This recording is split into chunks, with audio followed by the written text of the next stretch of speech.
Prácticamente hace un año, gracias a, diríamos, la idea que nos lanzó uno de nuestros socios, actualmente el tesorero del Ateneo Escurialense, Miguel Ángel Ramos, que está aquí presente. Es un gusto ver cómo esa ilusión que comenzó hace un año pues, se ha materializado en esto que estamos viviendo ahora, ¿no? En estas 2 jornadas tan intensas y con una altura tan grande, ¿no?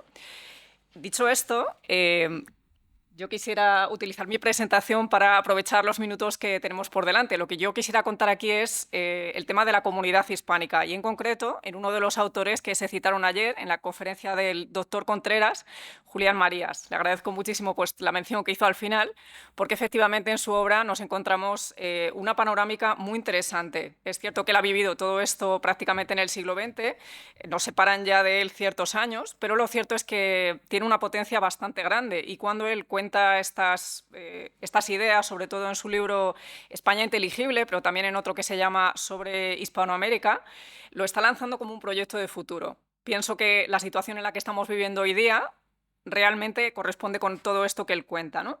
Bien, lo que yo quisiera contar es, en primer lugar, el acercamiento que realiza Marías a la comunidad hispánica. Él, en cierto momento, alrededor del año 1951, empieza a viajar de una manera sistemática a América, tanto a América del Norte como a América del Sur.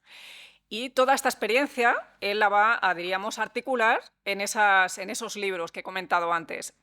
De alguna manera él es reticente a empezar a escribir sobre Hispanoamérica porque él dice que es una realidad compleja, que no podemos simplemente unificar y que necesitamos un tiempo para conocerla bien. Después yo quisiera comentar los conceptos más filosóficos que él desarrolla en su obra, como es el concepto de la transeuropeidad de España, también de Portugal, y del concepto del injerto, como sería un concepto que nos serviría para entender de una manera compleja, de una manera proyectiva, la relación que ha tenido España con América. Y finalmente quisiera detenerme en la comunidad hispánica, en qué es lo que él entiende por la comunidad hispánica y cómo se materializa ese proyecto, sobre todo a nivel cultural. Bien, pues comenzando con ese acercamiento que tiene Marías a la comunidad hispánica. Él viaja a numerosos países, esa relación que he puesto ahí arriba no es exhaustiva, conoce algunos más que yo no he puesto, por ejemplo, creo que no he puesto Chile, y efectivamente lo conoció, pero cuando él viaja, sobre todo, se da cuenta de la impresión de inverosimilitud que nos produce América, ¿no? Él hace una comparativa, ¿no?, con esos asentamientos iniciales en Norteamérica y, sin embargo, la impresión de aventura que provoca pues lo que los españoles hicieron en América, ¿no? La impresión de que todo eso escapa realmente a las medidas humanas, ¿no? Como con los pocos medios que tenían en ese momento pues, los primeros españoles que llegan a América consiguen hacer todo eso, recorrer las distancias enormes que tiene Iberoamérica, diríamos, ir por encima de las montañas, con las dimensiones que tienen pues, las montañas en Iberoamérica y demás. Y entonces él dice que no hay que obviar esa impresión de inverosimilitud que nos provoca América del Sur. Eso es lo primero que tenemos que expresar, que realmente nos provoca estupor, a diferencia de otras partes del mundo. Y esto es lo que tiene que funcionar como, diríamos, un hilo conductor. Nos dice además que la América hispánica es completamente diversa. Son muchos países y efectivamente son muy distintos entre sí. Y esto no se puede tampoco pasar por alto. Necesitamos tener en cuenta toda esta diversidad. Por otra parte, en las noticias hoy día suele aparecer pues, Iberoamérica en relación sobre todo con malas noticias, con desastres, con violencia, con agresividad, con delincuencia. Y sin embargo, él, con toda esta experiencia que tuvo, conociendo todos estos países, nos expresa que lo que él encuentra allí pues, es también verdadero refinamiento. Poblaciones de un nivel elevado que realmente están muy cultivadas, muy viajadas y conocen mundo. Y esto también hay que tenerlo en cuenta. Iberoamérica no es solamente toda esa delincuencia, no es solamente agresividad, sino que también es verdadero refinamiento, verdadero cultivo humano. Se da cuenta de esa diferencia que existe entre la América del Norte y la América del Sur, que es particularmente la historia que han tenido que vivir. Él nos cuenta, por ejemplo, que la América del Norte pues diríamos como que nace en el siglo XVII y se independiza un siglo más tarde. Diríamos como que su relación con Europa está como, diríamos, transcrita, está circunscrita pues, a esos 2 siglos. Y sin embargo, nuestra América hispánica tiene un recorrido muchísimo más largo. Nace en el siglo XVI y se independiza en el siglo XIX, cuando las ideas que se están gestando en ese momento son las ideas del romanticismo. Las independencias iberoamericanas, por lo tanto, se alimentan de estas ideas. Y Marías piensa que todo esto hay que tenerlo en cuenta para entender a esos países, que es lo que a él le interesa. Él siempre hablaba de que la filosofía es la visión responsable, mirar a la realidad y justificar por qué las cosas son así, darnos razones de por qué la realidad es así. Y efectivamente él consideraba que esto hay que tenerlo muy en cuenta para entender América. ¿Cuál es la impresión que nos provocan los países de Iberoamérica cuando los visitamos? Yo he visitado unos cuantos, muchos menos que los que visitó Julián Marías, por lo menos de momento, y él nos dice que sobre todo lo primero que encontramos es esa intensidad de la vida. Son países divertidos, nos dice él. Encontramos que tienen sabor de la vida, que tienen gracia. Ahora que el aburrimiento, dice, es el más peligroso fantasma que recorre el mundo, pues nos encontramos países con vitalidad histórica, con imaginación, ese detalle tan importante para desarrollar la vida humana, con una pluralidad que establece diferencias de potencial y permite el paso de las corrientes de la vida, con una unidad suficiente, la lengua, la tradición común, la coetaneidad. En contrapartida, pues existen esos elementos que ya se han comentado, las estructuras sociales débiles, la inestabilidad. Él habla, por ejemplo, en uno de sus artículos de la política del arbotante, que de alguna manera Iberoamérica, lo mismo que se hizo en la arquitectura medieval europea, necesitaría apoyarse en otros elementos, los países iberoamericanos entre sí y de alguna manera los elementos externos como seríamos los europeos. No me puedo detener en esto, pero lo cierto es que tiene ahí una teoría muy interesante, ¿no?, sobre la configuración de las sociedades iberoamericanas.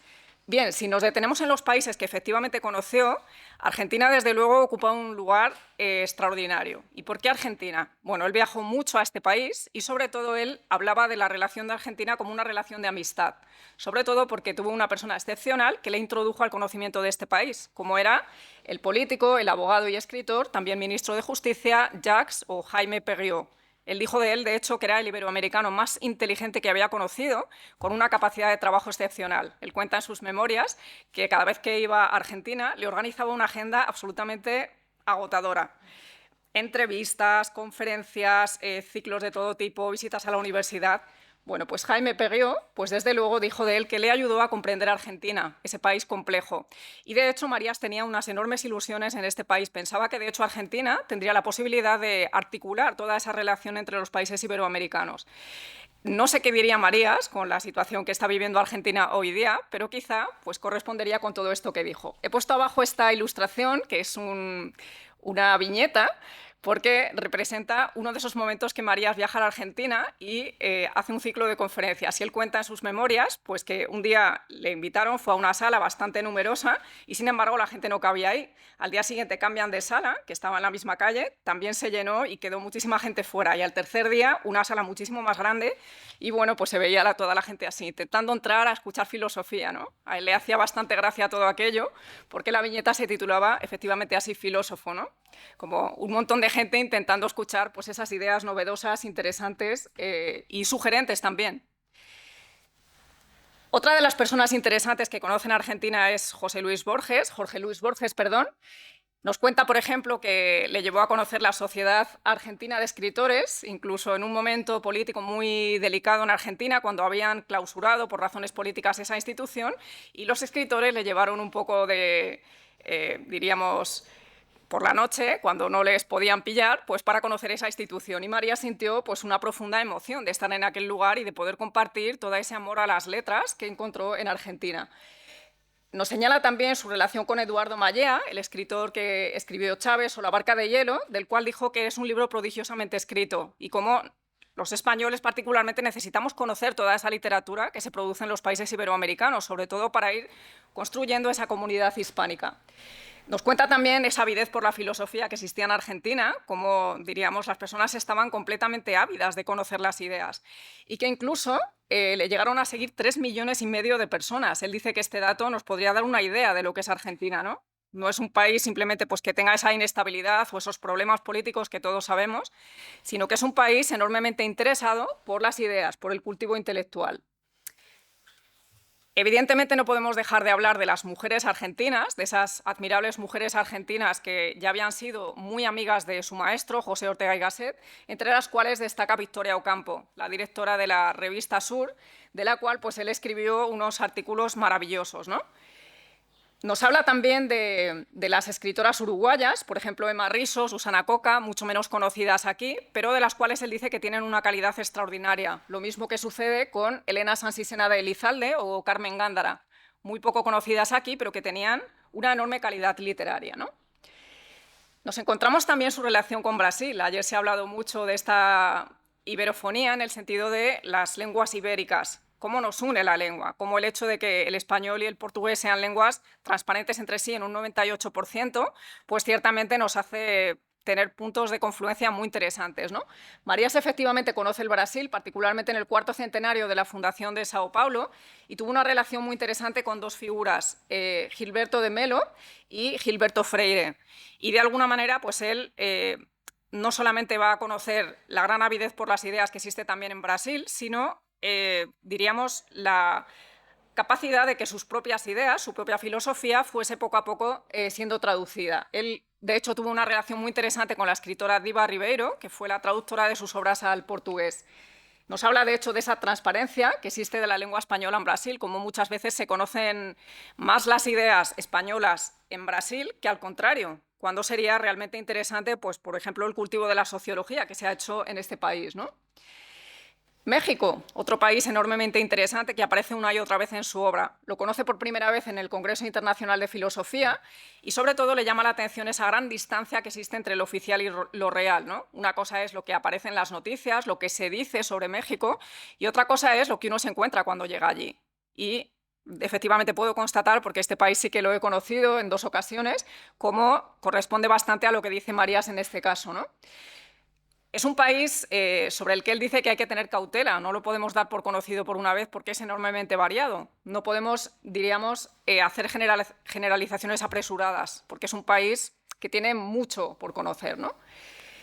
Nos dice además que toda esa América hispánica pues es inmensa, es variada, sorprendente, varía además mucho. El que fue capaz de conocerla en varias décadas se dio cuenta de cómo pues, esa población iba cambiando, iba abriéndose a las ideas. Y efectivamente, en una de estas conferencias a las que fue con un arquitecto español, el conocido Fernando Chueca, está muy relacionado con nuestra Catedral de la Almudena aquí en Madrid, y los dos fueron para hablar sobre filosofía, sobre arte, sobre urbanismo.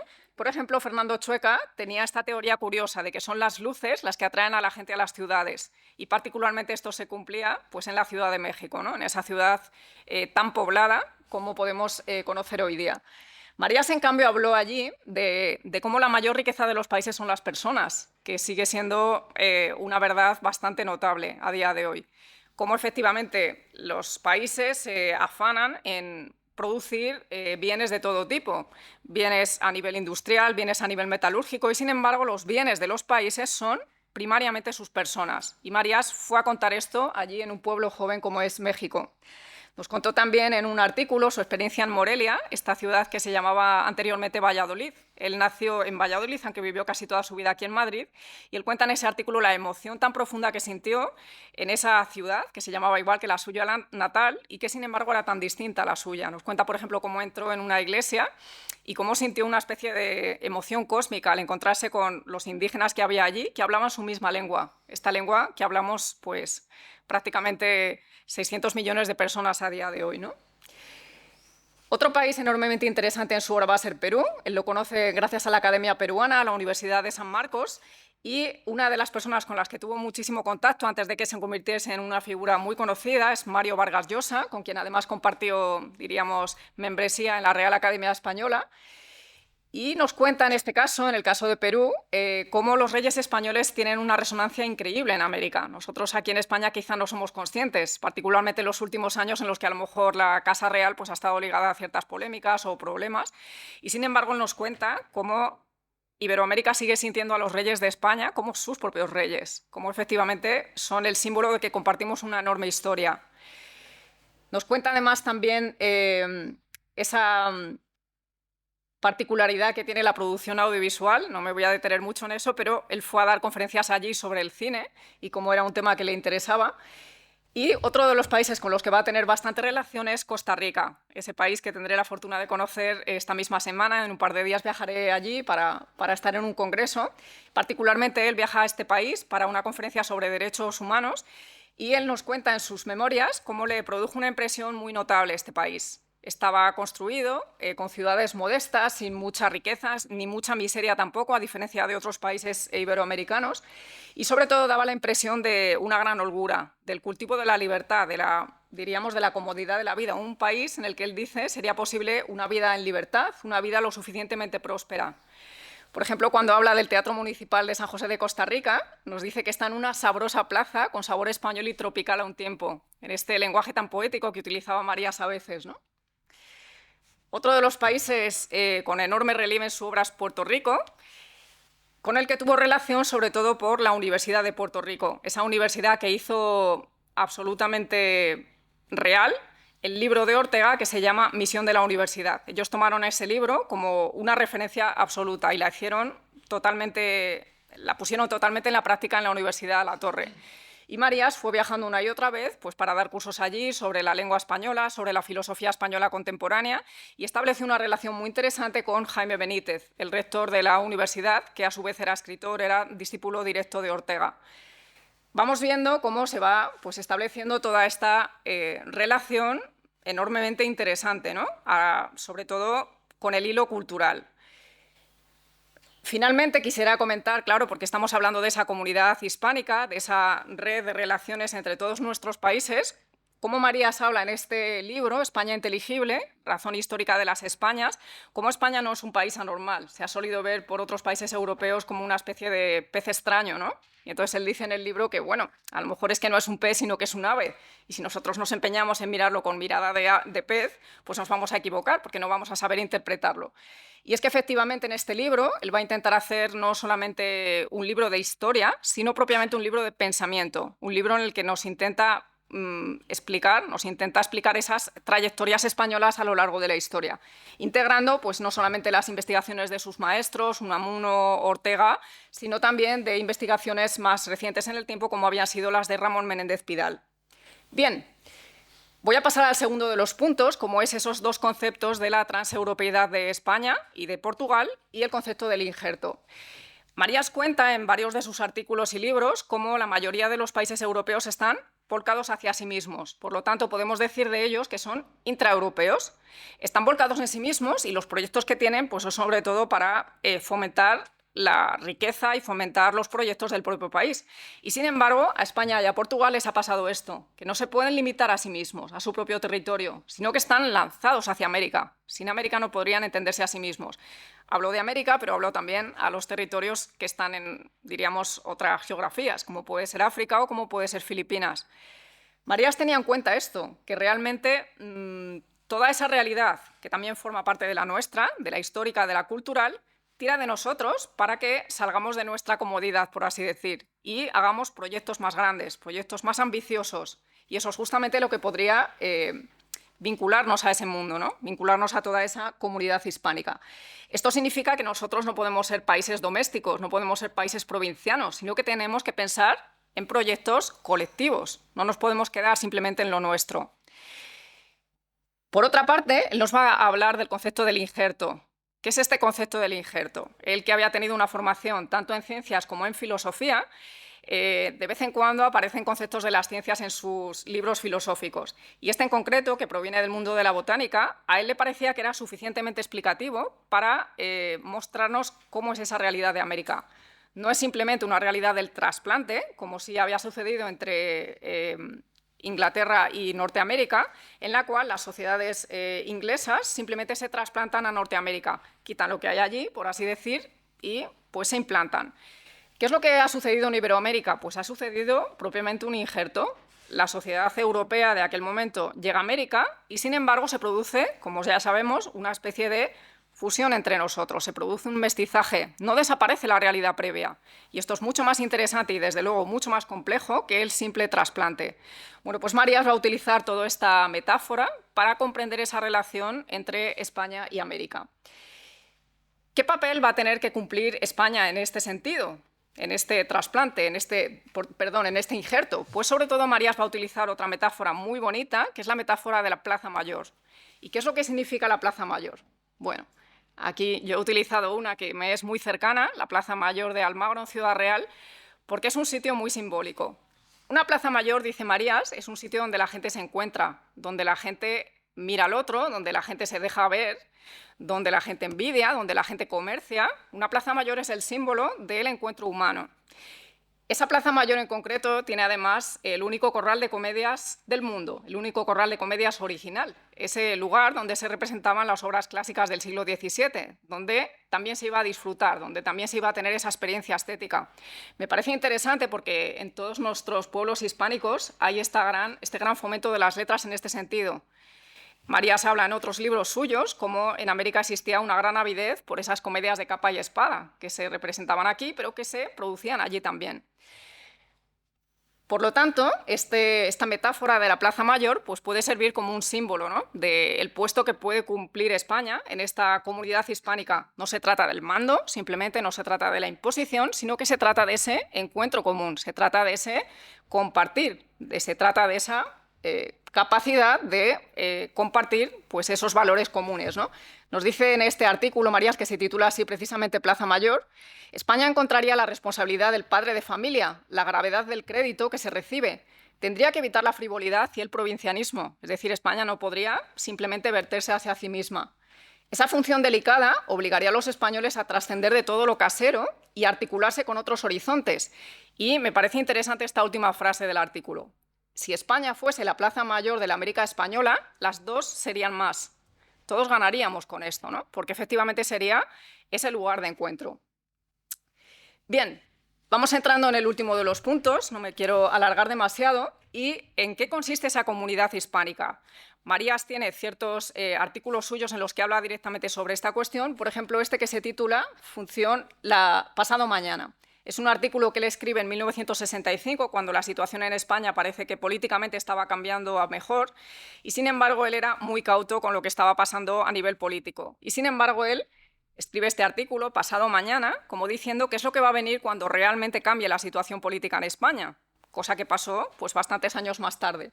Y él nos habla de esta función programática de España y nos habla de 3 puntos en concreto.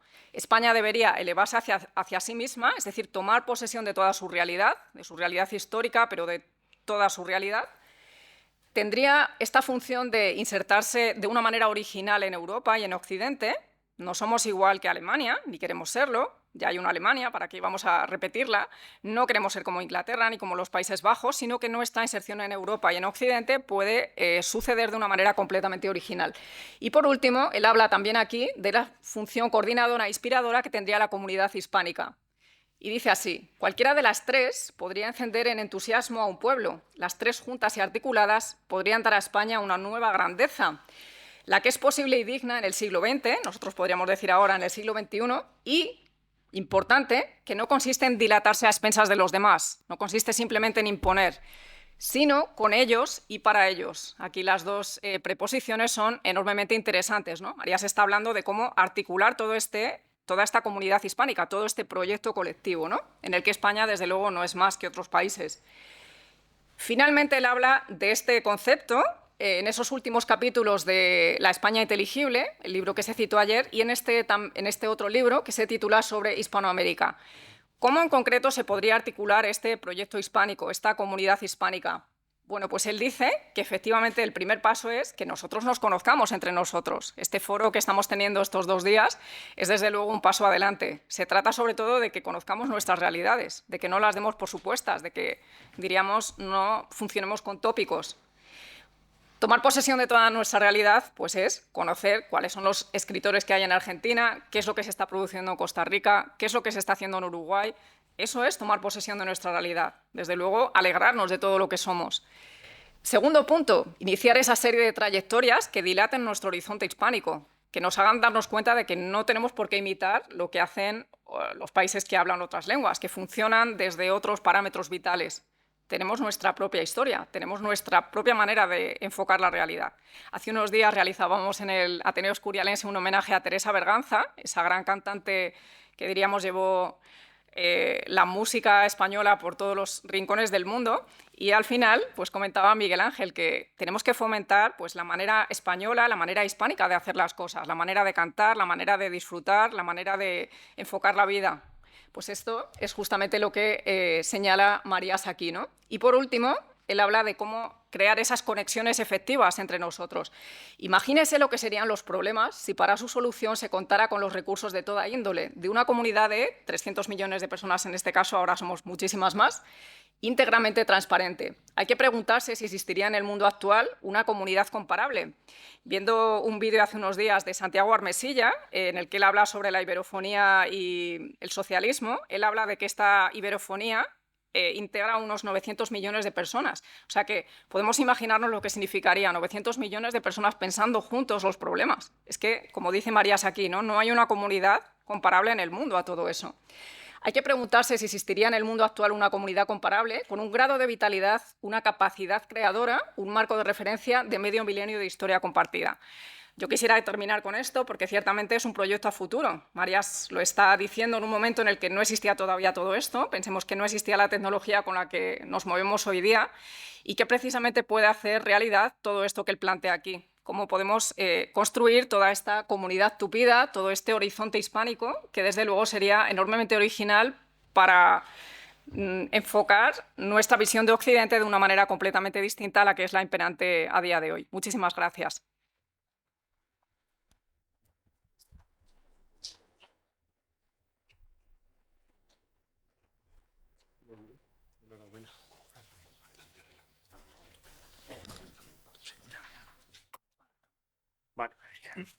Vale, hola, buenos días.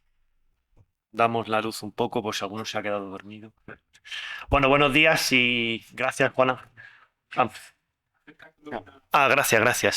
Bueno, gracias, buenos días, Juan Ángel, gracias por invitarme, un placer.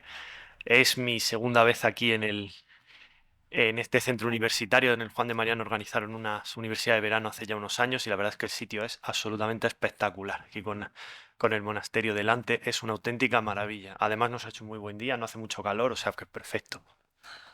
Bueno, me pidió Juan Ángel que hablara un poquito pues sobre qué investigo, a qué me dedico, tema de libros, etcétera, etcétera.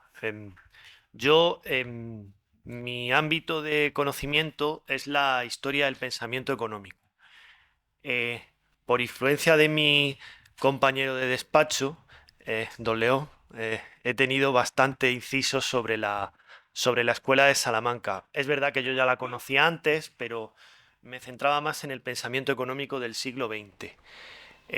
Por ejemplo, mi tesis doctoral, que se salió publicada este año, consejo no hagan una tesis doctoral en pandemia, mal negocio, ¿vale? Pero bueno, dicho a grosso modo. El caso es que la tesis se centra sobre la escuela austríaca, como todos saben, una corriente de pensamiento económico que surge a finales del siglo XIX y que, bueno, yo intento relacionarla con sus actuales adeptos aquí en España, sobre todo a partir de la segunda mitad del siglo XX. Hay un momento vamos a decir, de inicio, que es cuando Joaquín Resch defiende la primera tesis doctoral, que va sobre la figura de Ludwig von Mises, uno de los economistas más importantes de la escuela austríaca, por no decir el que más, junto con Hayek, a finales de los años 50, concretamente en el año 57. Bueno, la tesis desarrolla, vamos a decir, las catacumbas de la escuela austríaca en España, diversos autores que han hecho alguna u otra aportación, ya sea en forma de artículo, de tesis, de traducciones, por ejemplo. La tesis la tienen en Unión Editorial con este título, La Escuela Austríaca de Madrid. Pero a colación de ello, y esto sí que me sirve, los historiadores del pensamiento económico a lo largo del siglo XX se han dado cuenta, ahora diremos cómo, que la escuela austríaca tiene muchas ideas que ya vienen relacionadas con la escuela de Salamanca. La escuela de Salamanca no es una corriente de pensamiento económico propiamente dicha, no es, como entendemos hoy en día, una escuela de economía, sobre todo a partir de la Segunda Guerra Mundial, pues con JCRs, artículos científicos, etcétera, etcétera, ANECAs y todo esto, sino que era más bien un grupo de pensadores, filósofos, sobre todo teólogos, obviamente, frailes, clérigos, etcétera, que como consecuencia del descubrimiento de América y sobre todo a raíz de la conquista comienzan a hacerse preguntas sobre la licitud moral de las acciones, vamos a decir, comerciales que se comienzan a llevar a cabo. Porque, como muy bien ha explicado Nieves, América, la América es inmensa. Se puede decir que surge esa primera globalización, una incipiente economía de mercado, que todavía no se puede llamar así porque no se dan las características, pero bueno, comienzan a surgir, como decimos, cierto comercio a gran escala que hasta ese momento no existía. Entonces, bueno, estamos en el siglo XVI, los comerciantes, algunos de ellos, comienzan a preguntarse si es lícito aquello que están haciendo. Si desde el punto de vista moral es válido esto de pues, comprar en un sitio barato y venderlo en otro lado donde está caro, si es lícito prestar dinero al que me lo pide y cobrarle un interés, lo que se llama usura en esa época, etcétera. Hay que tener en cuenta, por cierto, que cuando decimos usura en el siglo XVI es cobrar cualquier tipo de interés. No es como hoy en día, que así de forma despectiva decimos usurero al que cobra un tipo de interés muy alto. En el siglo XVI no es eso, es cobrar cualquier interés, por bajo que sea, ¿de acuerdo? No es como las tarjetas revolving y todo esto que existe hoy en día, ¿vale? Sino que va por otros derroteros. Claro, en una economía que se globaliza, que va poquito a poco creciendo, que estamos hablando de, si ya América nos parece que está lejos, imaginemos lo que puede ser llevar un barco con mercancías hasta, ¿qué les digo yo? Quito. Pues a lo mejor el barco tardaba 4 meses, o 5, o 6. Estamos hablando de inversiones muy duraderas en el tiempo, que hasta ese momento las inversiones básicamente eran trabajar la tierra de un año a otro y muy poquito más. No hablamos de estas inversiones con acumulación de capital tan grande. Este término muy austríaco que me ha quedado, ¿vale?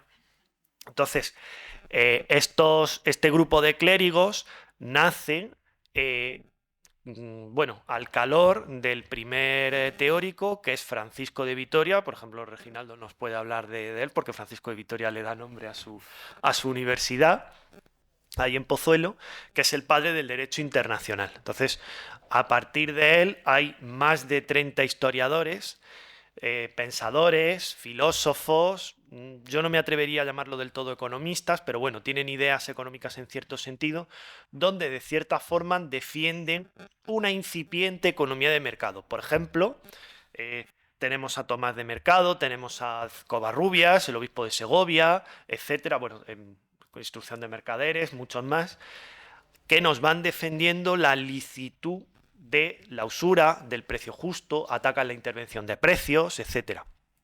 La escuela de Salamanca termina o tiene su colofón con el padre Juan de Mariana, que por cierto se cumple el cuarto centenario, celebrado a bombo y platillo, por ejemplo, en el Ateneo hace bien poco, en el mes de febrero.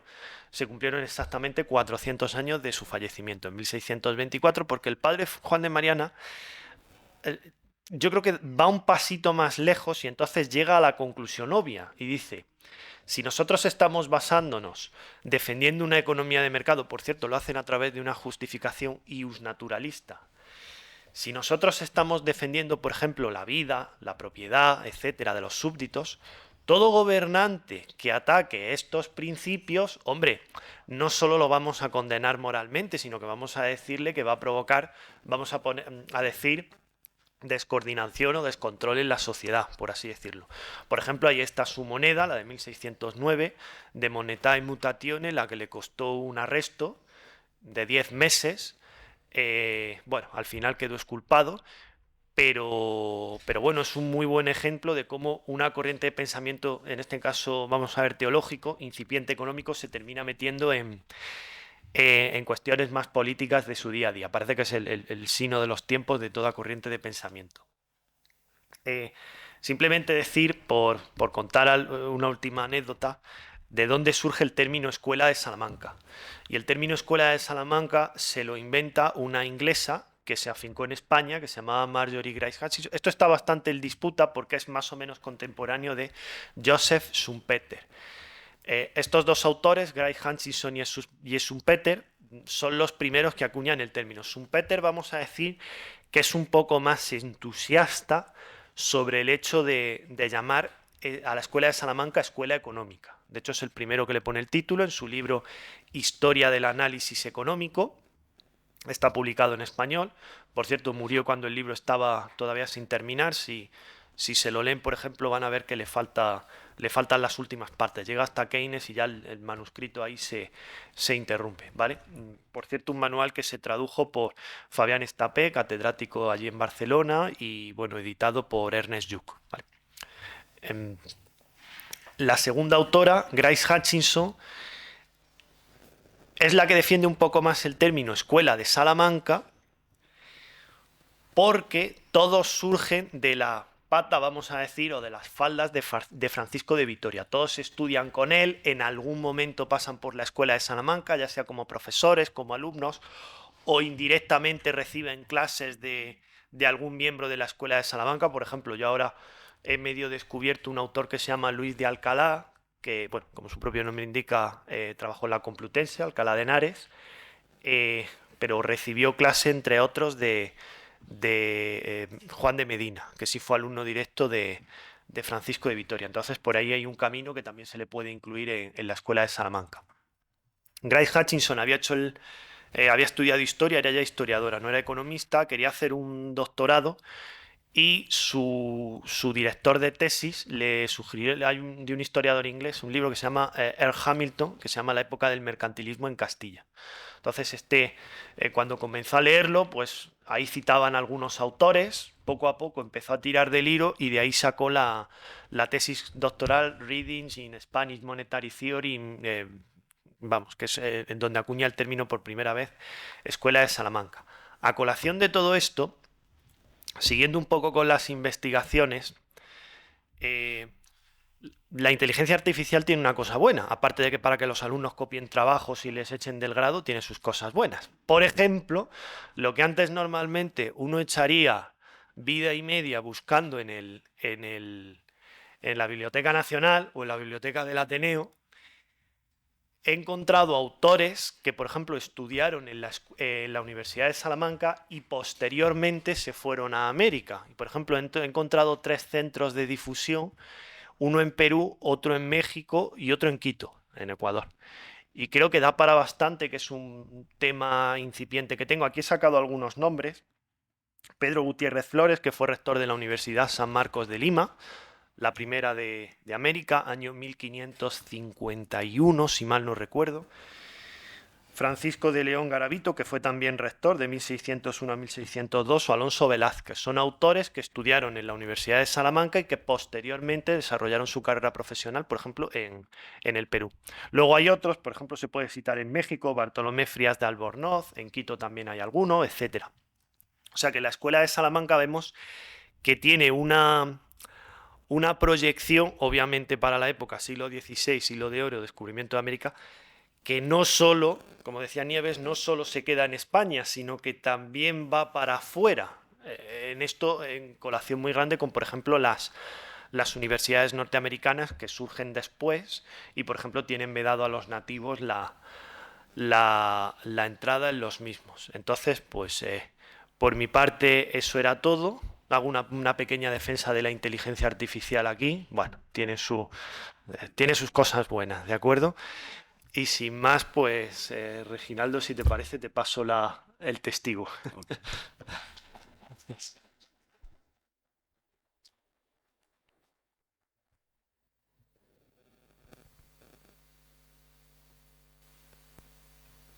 Sí. No, es hacia abajo, es hacia abajo. Ahora está encendido. No, perdón. ¿Ahora? Son distintos. Sí, tienes que acercarte bastante. Es que... Sí. Vale.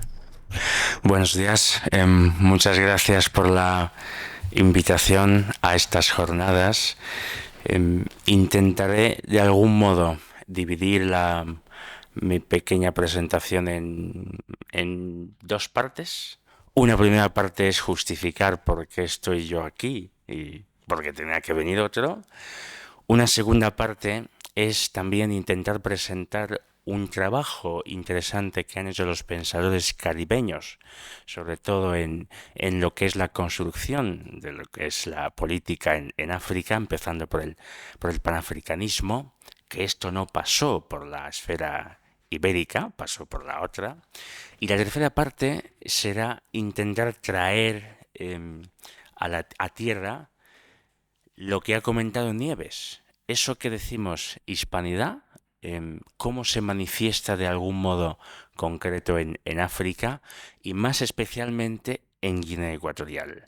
Lo digo porque es verdad que Portugal tuvo y todavía tiene presencia en África, pero su presencia o su modo de expresar lo que es el paniberismo se vio truncado por el elemento del comunismo, cosa que en Guinea no se vio del todo. Por eso hay una diferencia entre la presencia o la acción portuguesa en África en cuanto al despliegue, lo que llamamos el paniberismo, y la presencia de España en África, ¿vale? Entonces son estas tres partes, ¿no? En la introducción, pues me conviene decir una cosa que se lo escuché a un profesor de la Complutense: bienaventurados los oradores breves, porque ellos serán invitados más veces, ¿eh? Además, soy el último en hablar y ya estaréis cansados. La pregunta de si soy yo quien tenía que venir, eso que se le preguntaron a Cristo, es que no. Cristo respondió que sí, pero yo respondo que no. Lo ideal hubiese sido que en esta mesa estuvieran los representantes de la Academia Ecuatoguineana de la Lengua Española, porque son los que están trabajando y explorando muchísimo esa presencia de lo que es hispano en África, y con la representación de Guinea Ecuatorial me consta que están muy interesados en hacerse ver y hacerse escuchar, porque nosotros estamos, se lo comentaba hace poco a Nieves, estamos negados o arrinconados geolingüísticamente. Entonces nos conviene presentarnos en ese tipo de foros para hacernos oír, hacernos escuchar, porque claro, estamos rodeados de francófonos y de anglófonos y nadie nos lee allí, ¿eh? Pero bueno, he venido porque había que salvar los muebles de algún modo, y eso lo cuento para ajustar las expectativas que vosotros tenéis. Si no soy quien tenía que venir, entonces ya me vais a perdonar las imprevisiones, ¿no?, que son propios de uno que no es el que tenía que venir. Entonces, el primer punto que os comentaba, había que presentar de algún modo el trabajo de los pensadores caribeños del bloque anglo y del bloque franco. Es un excursus que hago con respecto a la presencia de la hispanidad o de lo que es ibero en África. ¿Pero por qué? Porque África, o la construcción de África a nivel político, es muy difícil de entender sin tener en cuenta la vertiente anglo y la vertiente franca. Eso es así. Luego presentaremos lo que es la presencia hispánica. ¿Pero por qué? Porque entended que África se empieza a construir políticamente bajo una presencia colonial, con lo cual las sociedades son reacias a cualquier presencia o a cualquier lección, abordaje que viniese de fuera y vestido de piel blanca. Y muchos de los primeros que empiezan a abordar, sobre todo la independencia de África, o reivindicar el papel de lo que ellos llaman personalidad africana, o luego llamarán la negritud, eran afroamericanos, pero del Caribe anglo o del Caribe franco. Aquí hay que destacar, por ejemplo, que el que promueve inicialmente el panafricanismo es Edward Blyden, nada más y nada menos, ¿no? Y el que promueve la cuestión de la negritud es M. César. Y los dos son afro, piel negra como yo, pero de la rama anglo y la rama franca. África no se puede entender sin el ambiente que se vive en las universidades de París, por la década de los 50, por estudiantes africanos que estaban ahí. Senghor y todos estos, y luego también en la rama anglo. Son estos dos abordajes los que irán configurando el África político, el panafricanismo, la Organización para la Unidad Africana, hoy Unión Africana, etcétera, etcétera. Entonces quería hacer ese excursus, que la presencia hispana, claro que la hay, y ahora vamos a ver cómo se manifiesta, pero hay que reconocer las limitaciones que ha tenido en ese recorrido, porque la presencia de la rama anglo y franca pues ha influido mucho más que la hispana. Eso hay que reconocérselo. Me pesa, pero se lo tengo que reconocer de algún modo.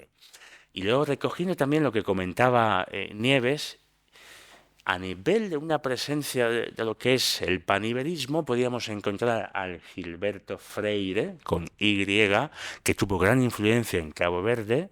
Podemos encontrar también a Paulo Freire, con Y latina, que tuvo influencia en Angola, en Mozambique y en Guinea-Bissau.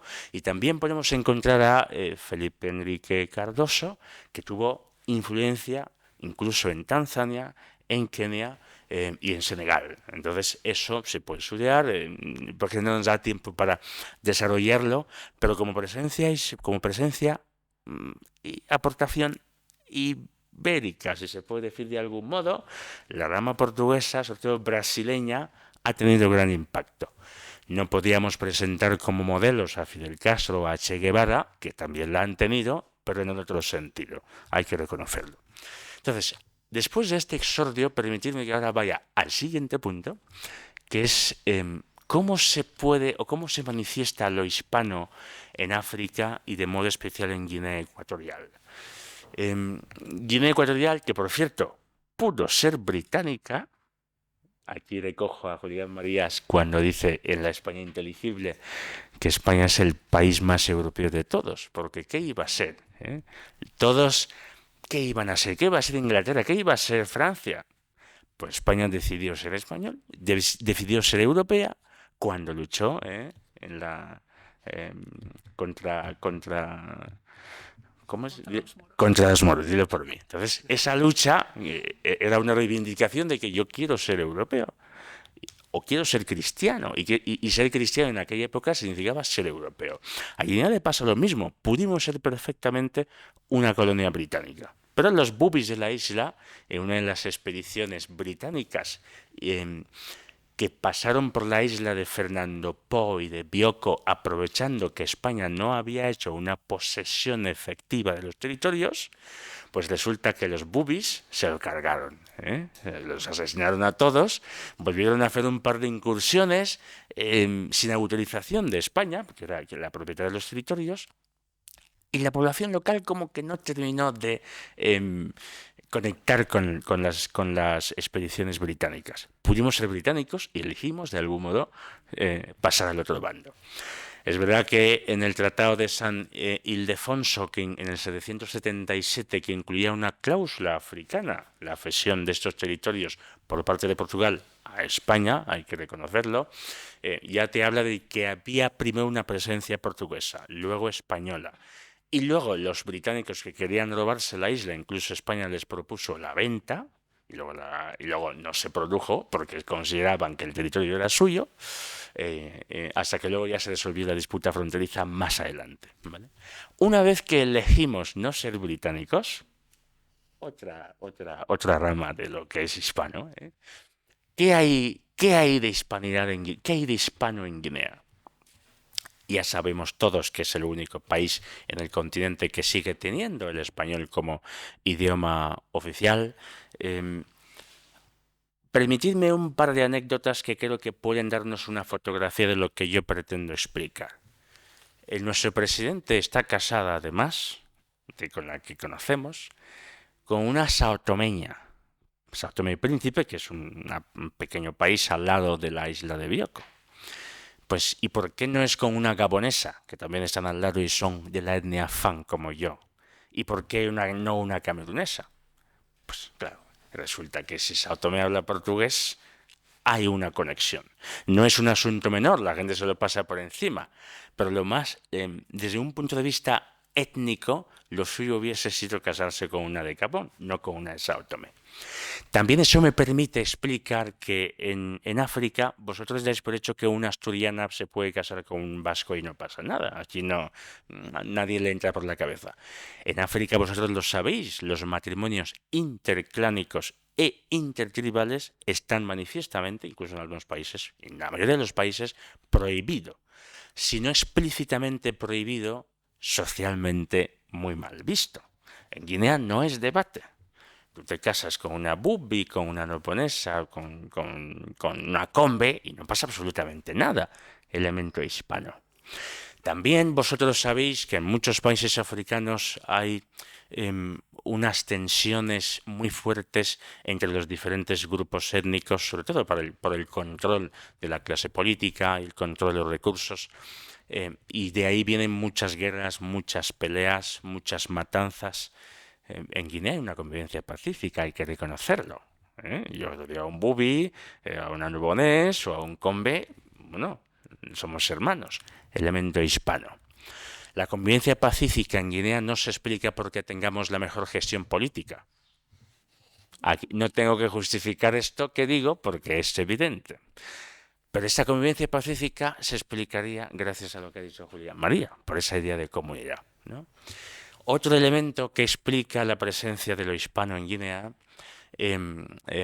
podría ser de algún modo, y cuento una anécdota que me pasó hace poco en Congo, que hice una estancia de investigación, el Congo grande, el Congo belga. Yo estuve en la Universidad Católica de Congo, pero el hospedaje lo tenía en un seminario en los barrios de Kinshasa, en los barrios de los generales de Mobutu. Y en este seminario pues estaban varios chicos seminaristas que hacían teología y venían de muchos países de África. Había unos de Mozambique, portugueses, unos de Camerún, franceses, unos de Uganda, etcétera, etcétera.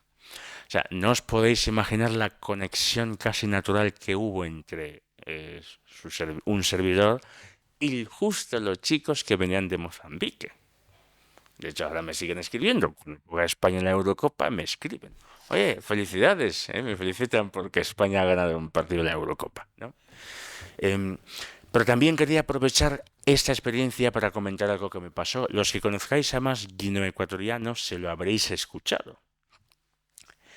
Ellos comen con las manos. Yo no me esperaba que en un seminario se supone que el clero pues cuida mucho las formas y es una clase bastante refinada. Ellos comen con las manos y yo llego y digo, no me cuadra. Y me dicen, Menene, ça c'est la culture africaine. Es una cultura africana, si esto está por todas partes. Digo, no, amenez-moi les cuillères, traedme los cubiertos. Porque en Guinea, eso se lo escucharéis a muchos de los que vienen de mi país, no, queremos cubiertos. Y comemos con cubiertos, por favor. Traedme los cubiertos. Fui a comprarlos. Ellos comían con las manos, y yo comía con los cubiertos. Elemento hispano, eso que decías, ¿no? De Julián María en América, el refinamiento en algunos aspectos. Aprovecho también una cosa que has comentado en la Plaza Mayor. Claro, es que hay que ir a Roma para ver aquello de sus caminos, la red de carreteras, de algún modo. Claro, y desde la economía sabemos que si no hay camino por el que yo pueda transitar sin que se me asalte, no puedo intercambiar mi excedente de producción. Y si no puedo intercambiar mi excedente de producción, no hay mercado. Y si no hay mercado, no hay ciudad. Y si no hay ciudad, no hay civilización. Ciudad, civitas, civilización. Entonces los romanos diseñaron esa estructura, otro elemento hispano, eso ha heredado muy bien. Por algo tenéis la mejor red de carreteras de toda Europa. Eso han dicho, ¿no? Lo escuché en la pandemia, no lo he verificado. Entonces, ¿por qué lo digo? Porque Roma se constituye, y lo sabemos, de Roma para el mundo. De la plaza para el mundo. La plaza es donde llegan todos los caminos. Entonces, Guinea, curiosamente, y es muy raro que yo diga cosas positivas de Guinea, aunque no os lo creáis, es el país con la mejor red, la mayor red de carreteras asfaltadas del continente. Elemento hispano. No porque nuestros líderes sean espléndidos, precisamente. Y tampoco tengo que justificarlo porque es muy evidente, ¿no? O sea, son como una serie de elementos que digo, algo de hispano tenía que ver en ese sentido, ¿no? Esa idea de comunidad. También el tema de los nombres. Si vais a Congo, se llaman Chipamba o como se llamen. En Guinea tenemos dos nombres. Uno español, si queréis, no. Uno español y otro local, clanonímico. Yo me llamo, si miráis la hoja, Reginaldo Menene. Reginaldo, nombre español, y Menene, nombre clanonímico. Si hubiese alguien de mi clan, escucha Menene, es capaz de dibujar el árbol genealógico y localizar mi sede familiar, hogar. Si vas a otros países, ¿qué encuentras? Nombre francés, nombre inglés, y punto, ¿vale? Y luego los apellidos locales. España mantuvo los dos, de algún modo. Elemento hispano, de algún modo. Y luego yo creo que esto nos sirve para de algún modo entrar en el último punto que quería compartir. No le di a grabar para ver el cronómetro. Que es el tema de la lengua. Es el elemento común, lo que nos une, lo que me une a vosotros, lo que me une a todo lo que se decía en aquellos tiempos las Españas. Mirad, en África está habiendo un movimiento muy intenso de abandonar lo que se llaman las lenguas de los colonos. Independencia lingüística. Si vais a la zona de Senegal, Gambia, el Wolof está siendo el idioma más hablado, incluso por encima del francés colonial. Si vais, por ejemplo, lo tengo aquí por la zona de Ghana, el Akan. Si vais por la zona incluso del Sahel, tenemos el Fulá, el Yoruba, etcétera. Y luego conocéis todos el tema del Swahili, el idioma africano más hablado, el 10% del continente.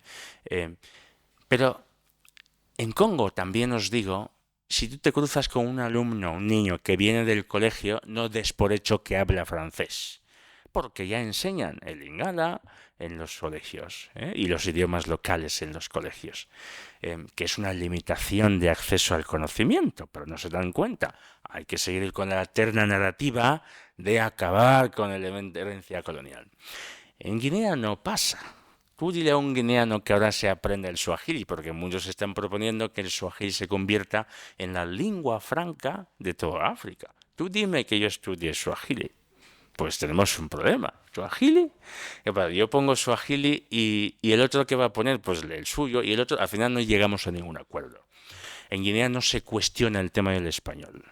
Y por eso la Academia Ecuatoriana de la Lengua Española, que eso lo podía explicar mejor, está luchando para que se nos escuche, para que se nos vea, que mantenemos y estamos luchando contra todos los gigantes. Ya conseguimos que el español fuese lengua de trabajo en la Unión Africana, un éxito interesante, pero esa lengua común es potente. Además, si cogéis el mapa de África, el corazón de África, ahí estamos, trazas una línea directa, bueno, un poco, y estás en América Latina. O sea, eso que nos une, que es la lengua común, me parece un elemento muy interesante de cohesión, de hacer comunidad, y creo que es lo que nos distingue del resto del continente. Escucharéis que cuando yo me voy a Gabón o a Camerún no me llaman guineo-ecuatoriano, me llaman español. Il est venu ici en español, ¿no? Entonces, y eso es muy interesante y hay que destacarlo. Y lo último que digo, en los otros países está habiendo, eso que os he comentado hace poco, un enfrentamiento, unas ganas de rechazar todo lo que es blanco. A mí me costó muchas discusiones en Congo intentando hablar con los seminaristas de que el problema no lo tienen los blancos. El problema no lo tienen los blancos.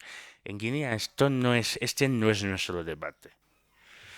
De hecho, y habla uno y su abuelo cuando vino a su graduación aquí en Pozuelo, una vez aterrizado en el aeropuerto, exclamó, y hay testigos, ya puedo yo morir en paz porque mis ojos han visto estas tierras.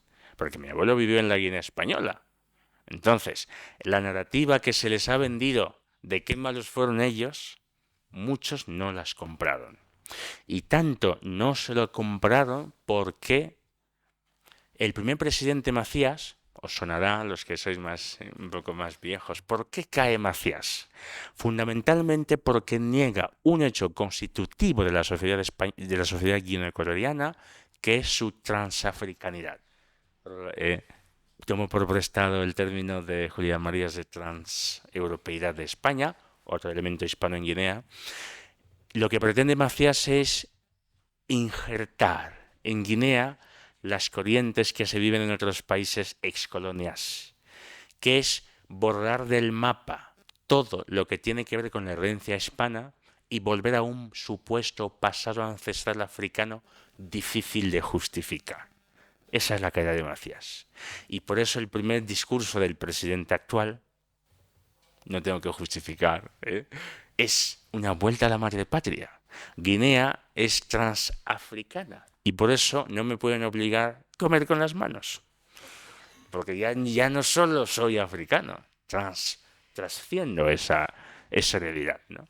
Y lo tenemos de algún modo, y somos bastante refinados, por eso nos dicen los otros vecinos que somos orgullosos. Hombre, es una cuestión de refinamiento por nuestra transafricanidad, ¿no? Y cierro aquí.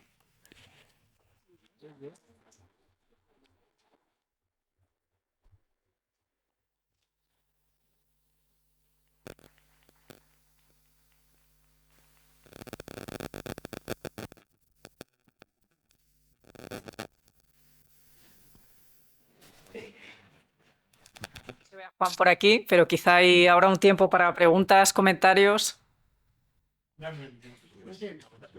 José María, Máximo, y por allí hay otras dos. Funciona. He hecho en falta una cosa que creo que es una realidad, y es que la herencia hispana que se ha dejado en el mundo, en algunos sitios hasta se ha perdido el idioma, pero lo que no se ha perdido y es un elemento común es la religión católica. Todos los países por los que España ha pasado son católicos y no he oído nada al respecto. Igual algo tiene que ver esta comunidad hispana con esa herencia tan fuerte que hemos tenido por ahí, ¿no? Sí, efectivamente, yo no lo he dicho expresamente, pero estaba por debajo de todo lo que he ido comentando. Por ejemplo, cuando María se escribe sobre cómo los países de Iberoamérica son tan divertidos, tienen esa capacidad de imaginación, de proyectarse, en realidad está por debajo toda esa cultura religiosa que también hemos compartido. El catolicismo es la cultura de la fiesta, la cultura del compartir, la cultura del comer, incluso Máximo sabe también mucho sobre eso, está intentando trabajar en su asociación cultural Sierra Norte. Realmente está por debajo de todo lo que yo he ido comentando. Hombre, Guinea te responde por sí sola, porque si coges todos los países del continente, en número no somos el país con mayor número de católicos, porque eso es un país enano, pero en proporción nadie nos supera. De hecho, musulmanes nativos no tenemos. Los musulmanes que hay son vecinos que vienen de otros países, elemento hispano. Les hemos permitido que vivan su fe. Incluso, y no lo comparto del todo, creo que es un error de cálculo, se les ha construido una mezquita en la capital, ¿vale? Elemento hispano. Pero nativos no, son los que vienen de otros países. Entonces, efectivamente, en Guinea no se puede, cuando digo no se puede entender Guinea sin la disponibilidad de esa convivencia, tiene que ver efectivamente por el elemento católico, totalmente de acuerdo.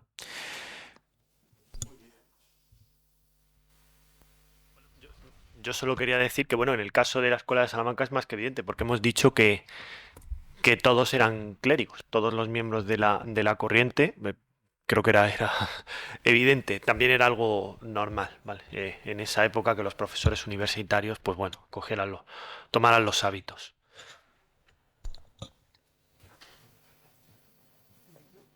Por aquí. ¿Usted?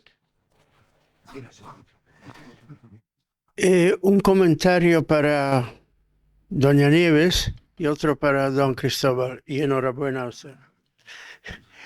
Nieves, en los dos textos que ha citado de Julián Marías, sobre todo en Hispanoamérica, la serie de artículos sobre Hispanoamérica, él habla, como tú dices, bueno, yo traduzco refinación, y luego de la, es muy importante, velocidad de cambiamiento. Refinación hay que entenderse mucho, porque, por supuesto, además Julián María dice claramente que no es lo mismo México que la Argentina, y además en el mismo México hay muchas diferencias. Pero estamos hablando de un sector de la sociedad muy limitado, sobre todo en México.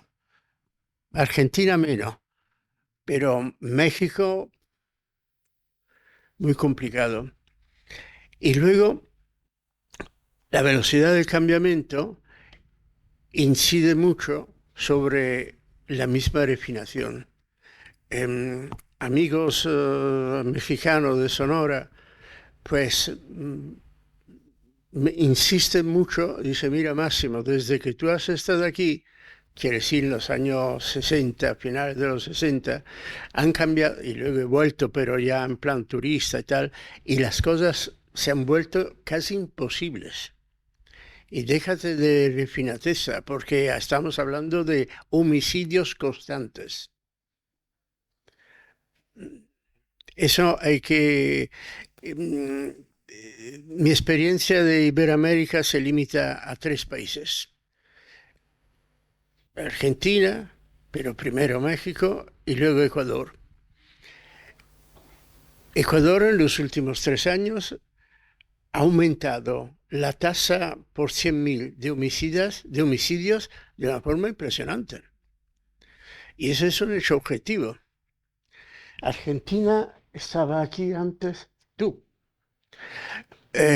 Argentina, no hay que olvidar que en los años 20 del siglo pasado era la 5ª potencia mundial, económicamente hablando, y con un nivel cultural muy alto. Creo que el nivel cultural se haya mantenido.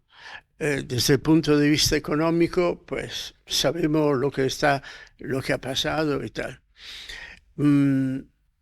Yo creo que la crisis de Iberoamérica, y en esto, como hablábamos ayer, hago mucha referencia a la interpretación de doña María Elvira Roca Barea, es una crisis debida a que Iberoamérica ha entrado desde el 1810, bueno, 10-20, en su edad media. Y guerras civiles por todos lados, y la hay. Civiles, porque ella considera guerras civiles, qué sé yo, la guerra del Chaco, por ejemplo, la guerra última entre Ecuador y Perú para pequeños territorios, y luego las guerrillas interiores, que son muy importantes. Y bien, esto me configura una situación que yo no sé, no tengo la menor idea de cómo interpretarla, y que pues es un cambio, sí, muy veloz, esto sí, indudable, pero ¿a qué lleva? Lo que sí me da una sensación, y vuelvo a la pregunta, a la afirmación mejor del señor, que lo que está pasando, y bueno, usted lo ha citado, el problema es la decristianización, decatolización de Iberoamérica. Porque todos estos fenómenos ligados al crimen, a la droga, a los narcoestados. No hay que olvidar que Cuba, Venezuela, casi Colombia y el mismo Ecuador, pues o están luchando, me refiero a Ecuador, o son ya directamente narcoestados. Y donde hay narcotraficantes, explota el tema del cheguevarismo o acaba cualquier nivel moral. Y acaba.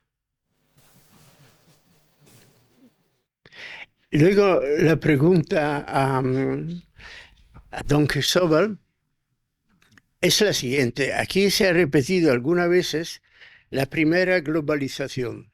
Discrepo totalmente. La primera globalización no ha sido la de España hacia Hispanoamérica o de Portugal. Ha sido la romana. Y ha sido, como usted decía muy bien, la logística romana ha creado me permiten una cita, ha creado la plenitud de los tiempos. No se hubiera podido concebir humanamente, luego la intervención divina es otro tema, la evangelización de San Pablo sin el sistema de carreteras y navales el Mare Nostrum era un ámbito en el cual la gente se movía después de la guerra con los piratas de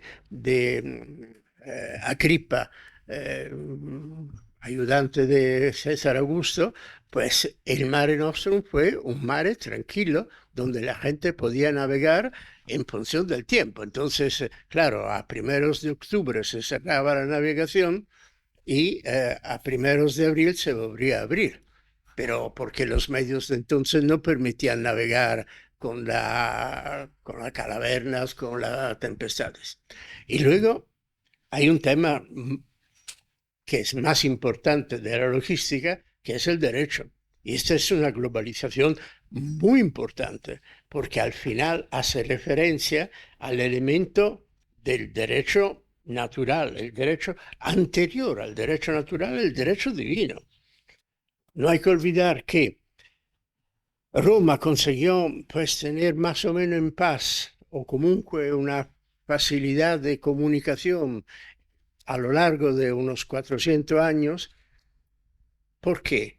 Porque el empresario de Egipto o de Líbano iba a Cartagena española o al puerto de Denia y comerciaba tranquilamente. ¿Por qué comerciaba tranquilamente? Porque Roma había instituido un sistema de derecho en función del cual no aplicaba el derecho civil romano en los negocios entre dos personas de origen distinta, sino aplicaba el ius gentium. Y entonces, pues la gente tenía la certeza de que sus transacciones comerciales eran transacciones amparadas por un derecho que todo el mundo reconocía como tal. Y no dependía de un juez local que conocía solo del derecho local, sino aplicaba un derecho que era el derecho común, entre comillas, lo ius gentium. Y esta sí que es una importantísima globalización. Luego, la globalización española para mí tiene dos niveles distintos. Uno que es el fundamental y que se está perdiendo y que es la pérdida de mucha gravísima, que es la transmisión de la fe. Sin el catolicismo, como dice Julián Marías en España vertebrada, Inteligible. eso lo deja muy claro. Sin el catolicismo no hay futuro, desde mi punto de vista. Y el otro nivel, y esto es la verdadera globalización española, la perenne. Y la otra, pues, es la globalización, digamos, comercial. Pero, por ejemplo, hay un hecho muy importante. Los únicos dos imperios, entre comillas, que han sido verdaderamente globales, uno ya ha muerto y es el Imperio Romano, y otro es la Santa Sede. ¿Por qué? Porque en ninguno de los dos han faltado máximos responsables, emperadores, que no fuesen de la misma gente originaria. Hemos tenido... Es que hay otras dos preguntas después, pero bueno. Ya está. Empezando por el final, creo que la idea de España como la primera globalización se refiere al hecho de que es la primera vez que se comunican todos los continentes de la Tierra. Es cierto que el Imperio Romano hace eso, pero sobre todo circunscrito al ámbito del mar Mediterráneo. Y es cierto que fue una globalización importante, pero diríamos la primera globalización mundial se considera que es la española por eso, porque no solamente consigue, diríamos, conectar todas las tierras del planeta, sino que también existe esa globalización cultural incluso a nivel económico, ¿no? Tenemos, por ejemplo, este documental reciente de José Luis López Linares que se llama precisamente así, España, la primera globalización, en el que él intenta explicar esto, ¿no? Cómo en España se produce esa primera globalización cultural y también económica con el real de A8, que era una moneda que valía aquí, pero que valía en China también. Y luego... Están claras las relaciones económicas entre el Imperio Romano y China. La verdad es que es recomendable ver ese documental porque él da pruebas bastante notables. Y luego las otras dos cuestiones rápidamente. creo que María sí que justifica en sus memorias y en los otros escritos suyos sobre Iberoamérica que tiene ese elemento de refinamiento.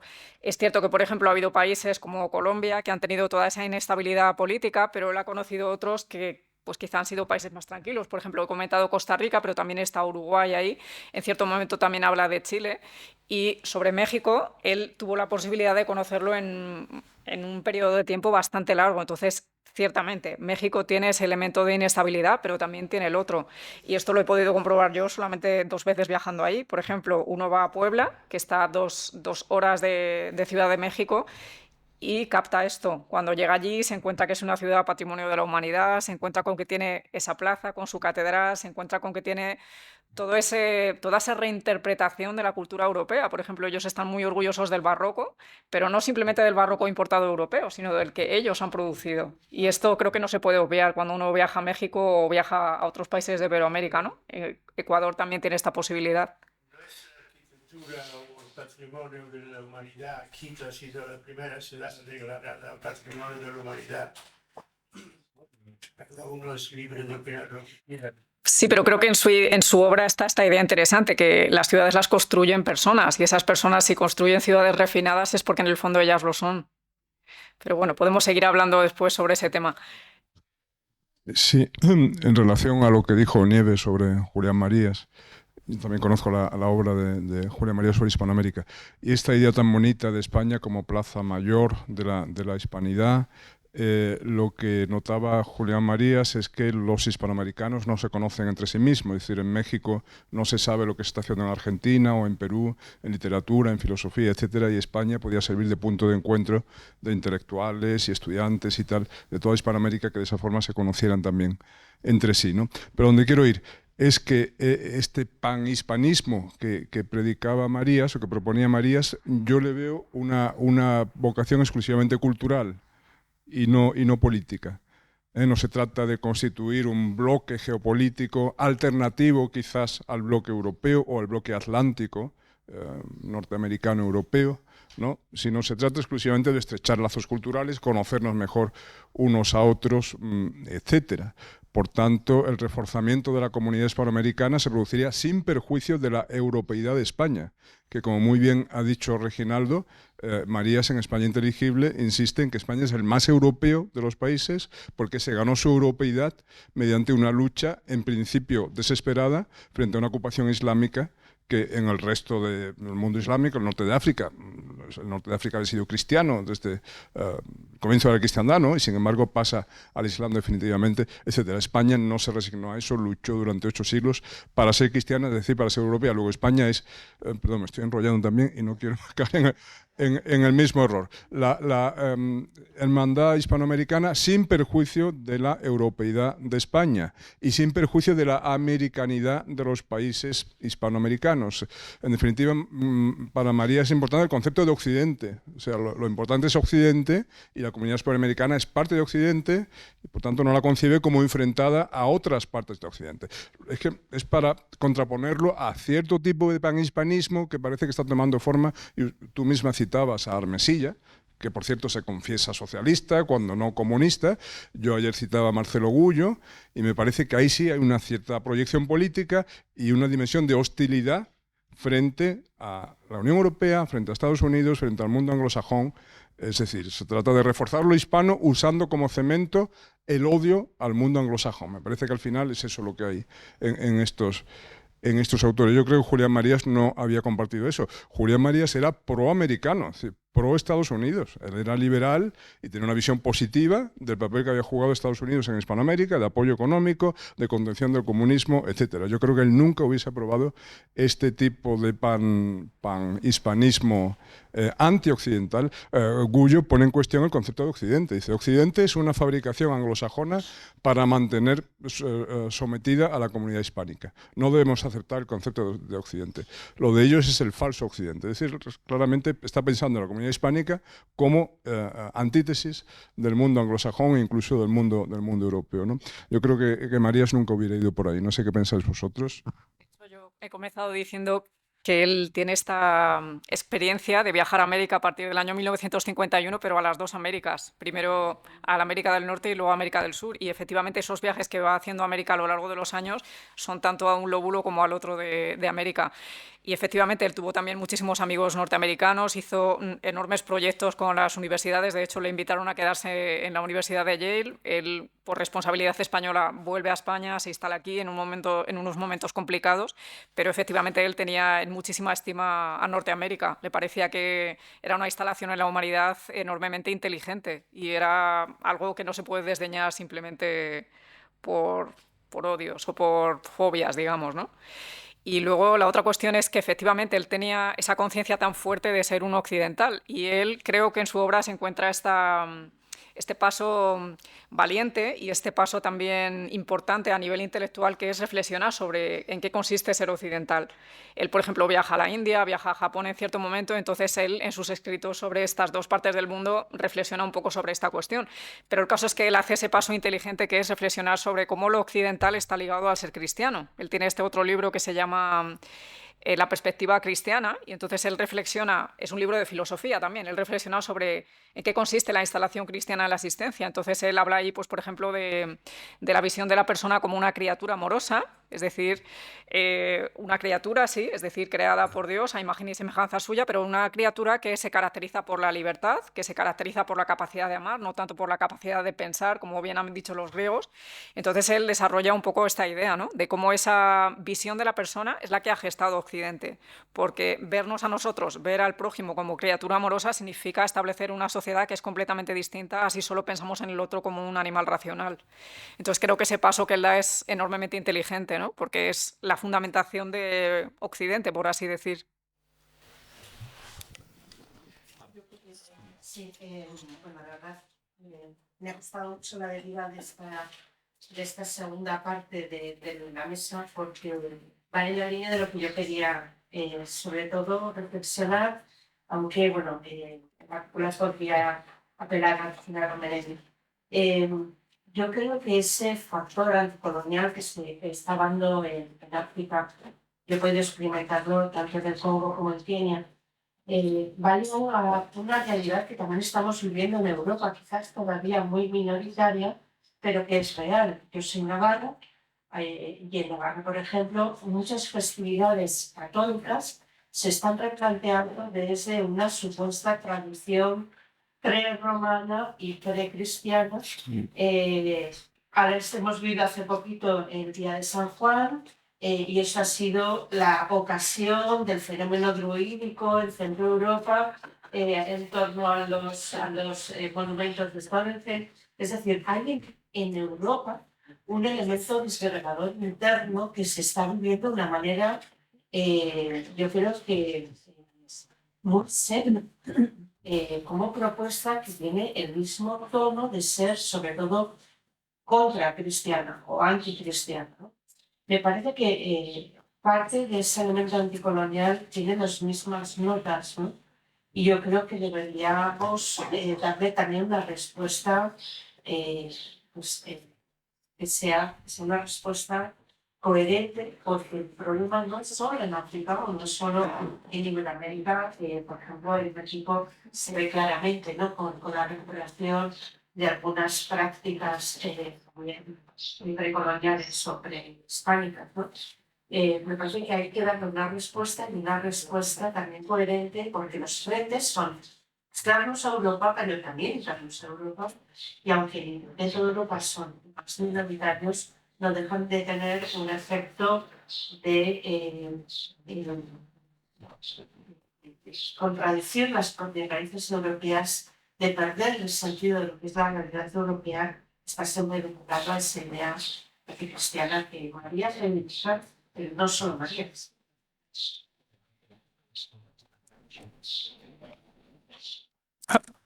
Estoy completamente de acuerdo con este enfoque que le das. De modo concreto, en África tenemos dos preguntas fundamentales, a mi modo de verlo.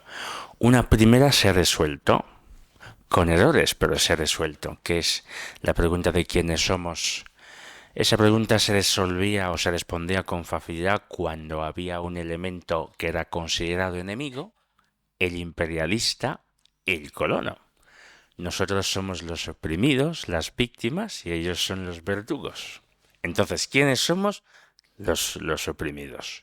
Cuando supuestamente desaparece este elemento, con el proceso de, entre comillas, descolonización, surge la segunda pregunta, a mi modo de ver, fundamental, y es ¿quiénes queremos ser?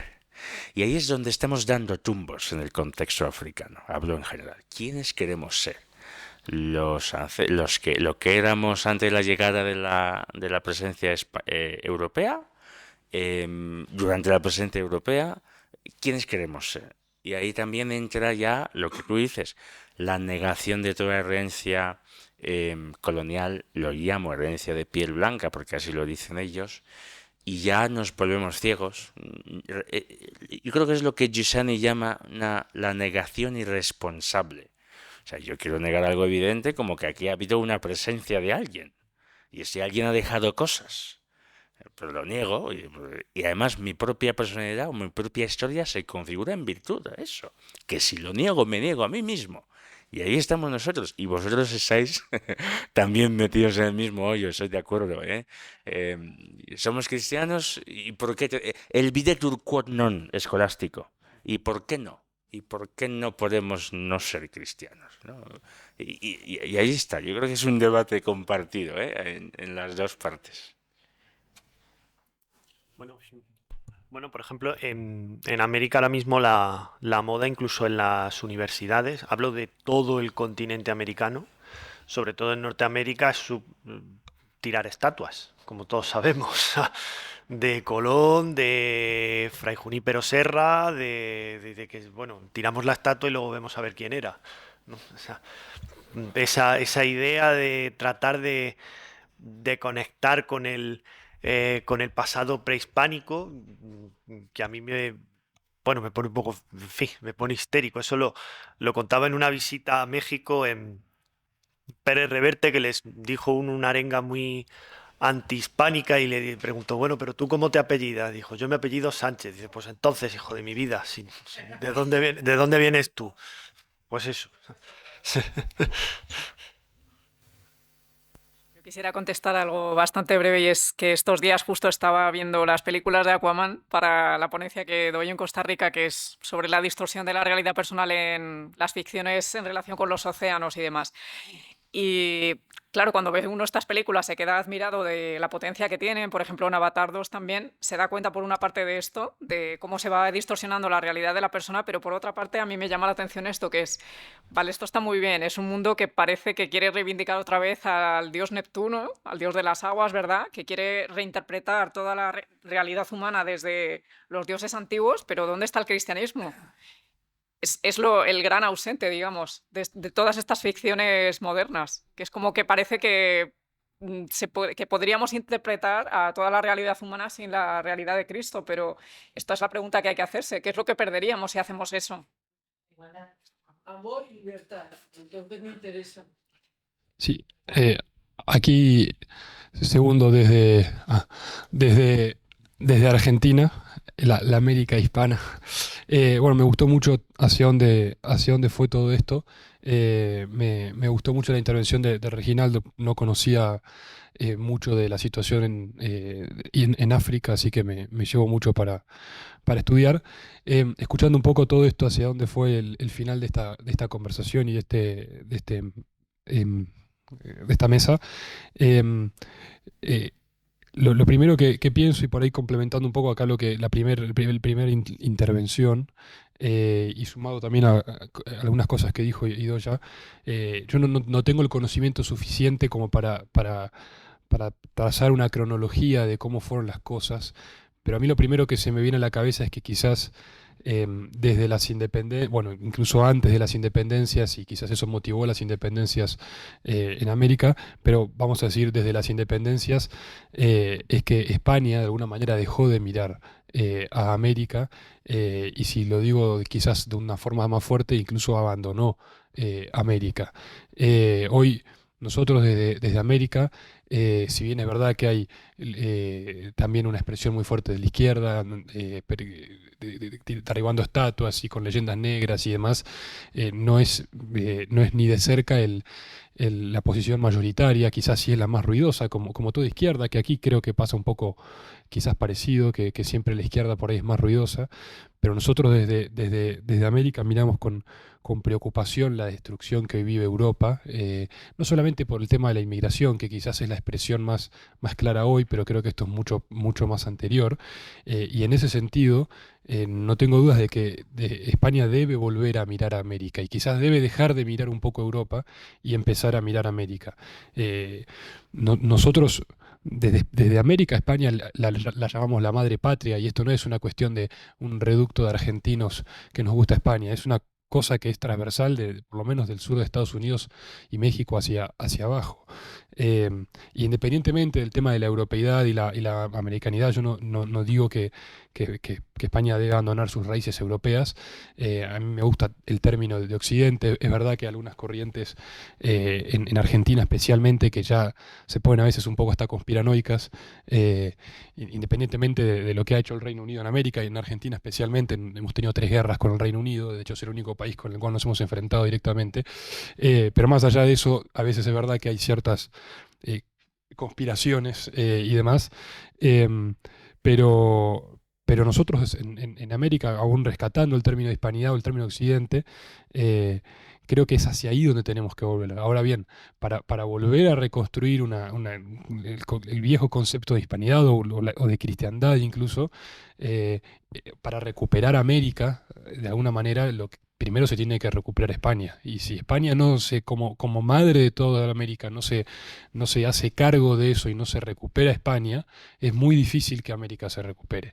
Y lo que yo digo viniendo de allí es que creo que se van a sorprender del terreno fértil que hay en la América española, si España toma conocimiento de esto. Pero de vuelta, para eso quizás es necesario que España deje de mirar a Europa, con quien al día de hoy comparte mucho menos que lo que comparte con América, que como dijeron acá, compartimos la fe, el idioma, la cultura, hasta las construcciones y un montón de cuestiones que no digo que no tengan nada que ver España con Europa, pero lo que estoy diciendo es que si hoy España mirando a Europa y los problemas de Europa y quizás de alguna forma está contaminándose de los problemas que hoy tiene Europa, aunque entiendo que particularmente el tema de la inmigración todavía no es tan grave aquí como en otros lados. Nada, eso digo, si España vuelve a mirar a América, creo que ahí hay quizás una llave, incluso para combatir la inmigración, porque nosotros venimos acá, yo vengo acá y me siento como en casa en Madrid, o sea, camino como si fuese que estoy por Buenos Aires. Y creo que lo he hablado con varios de los compañeros de Hispanoamérica que están aquí y todos nos sentimos muy cómodos y la integración es absolutamente natural, porque hay cosas mucho más fuertes que simplemente límites geográficos, políticos o un océano que nos unen. Por eso digo, yo entiendo que España mira a Europa porque estás acá, pero la verdad es que del otro lado, hoy, y más en la situación de Europa de hoy, comparten muy poco. Y esto no quiere decir que España niegue sus raíces, y esto no quiere decir que España, digamos, eche atrás hacia ese concepto de europeidad que mencionaba hace un rato. Pero a veces me da la sensación, es la tercera vez que viajo a España digamos, en situaciones como esta, no de turismo, digamos, sino de compartir este tipo de cuestiones, y a mí me impresiona la reacción de españoles cuando se enteran que hay argentinos, por ejemplo, defendiendo a capa y espada la cuestión de la batalla en contra de la leyenda negra, o como decimos en Argentina, tema más de nicho quizás, pero decimos, hay un chiste que hacemos en Argentina de que en Argentina hay más carlistas que en España, por ejemplo. Y digamos, son cosas que vemos que pasan, porque realmente tenemos muy presente lo que España significa para Argentina y para América, pero no estoy tan seguro de que España sea consciente de eso. Por eso yo insisto en que España debe mirar a Europa, dejar de mirar a Europa y empezar a mirar a América, para que de esa forma se recupere América. Si no se recupera España, no se va a recuperar América. La cuestión de los últimos tiempos es curiosa porque nos hemos encontrado muy recientemente, el mes pasado, que viene un presidente de Argentina a decirnos que viva la libertad por encima de todo, que él viene del futuro y que de alguna manera no debemos caer en ciertas trampas porque ya se sabe allí dónde van a llevar. Entonces creo que nos retroalimentamos. O sea, es cierto que España necesita estar fuerte para que América lo esté, pero sí que es cierto también que América que está hecha de pueblos jóvenes y eso es justamente lo que necesita España ahora. Así que creo que la relación debe ser en doble dirección. Yo diría dos cosas. La primera, un gusto saludarte, hermano argentino, porque Guinea formaba parte o pertenecía al virreinado de La Plata, así que me encanta saludarlo. Y la segunda, un poco retomando el matiz que hacías de la concepción de Julián María sobre lo que es esta panhispanidad, de algún modo. Mi pregunta es, ¿la idea de panhispanidad, la correcta o la verdadera o la plausible, es la de Julián Marías o hay otra? Porque si es la de Julián Marías, estábamos matizando hace poco que no se trataba de un proyecto político. Si mirar hacia América significa convertir esa idea de hispanidad que estamos convirtiendo en un proyecto político, convertir esa idea de hispanidad en un proyecto político, lo veo muy complejo. Esa intervención no es para responder, es para meterle incluso más arena. Si la hispanidad se entiende como Julián Marías, es viable convertirlo en un proyecto político, entendiendo el proyecto político como que todo proyecto político suele ser ideológico, y entendiendo ideología en su sentido peyorativo, que no es integradora. Y la idea de hispanidad pues tiene mucho de la integración, según Julián Marías. ¿Sabes? Ahí me entra la duda. Lo que tú decías de mirar hacia América, recuperarlo, ¿es desde un punto de vista cultural, Julián Marías? ¿Es desde un punto de vista de un proyecto político? Si es un proyecto político, España no puede ganar. Y no hace falta ser conspiranoico. España no va a poder ganar, entendiendo como proyecto político. Porque hay otros agentes que, políticamente, a lo mejor, son más espléndidos, de algún modo. Mi pregunta es, ¿cuál es el modo concreto, el modo más adecuado que tiene España para reconectar con América? ¿Vía proyecto político o no? Era más por ahí que otra cosa. Última pregunta. Podemos continuar durante el café. Hola, bueno, yo quería dar algún plano complementario y adicional a muchas de las cosas que se han dicho aquí, ¿no? Sobre el desencuentro entre España y América, bueno, lo que yo observo, yo soy español y veo las cosas desde aquí, ¿no? Yo no he visto prácticamente nunca desde gobiernos españoles insultar a gobiernos americanos y al revés muchísimo. No en general, por lo menos oficialmente, pues una persona de otro país de Sudamérica o de Hispanoamérica, aquí se le ve bien, pues hay sitios, los gachupines, los chapetones, las independencias, se hacen contra España y se genera una ideología antiespañola. Es decir, que claro que nosotros tenemos una cierta vocación, pero al mismo tiempo hay una tentación en España de decir, oye, os fuisteis, cortasteis, chao. Pero al mismo tiempo hay son tantos siglos juntos y el mismo idioma y tanta comunidad que se haga lo que se haga, yo creo que pese a todo saldremos adelante como comunidad. Y una idea final, también hay gente que dice, hombre, habría que reunificarse España con América. O sea, hay un problema de asimetría total de recursos, porque la mayoría de España tenemos problemas ahora, y ¿qué gobierno tenemos? Pero es que hay que reconocer que la gran mayoría de los estados hispanoamericanos son estados semifallidos. Son estados semifallidos. Y claro, si nos juntásemos todos, desde luego, nosotros no saldríamos ganando los españoles como españoles.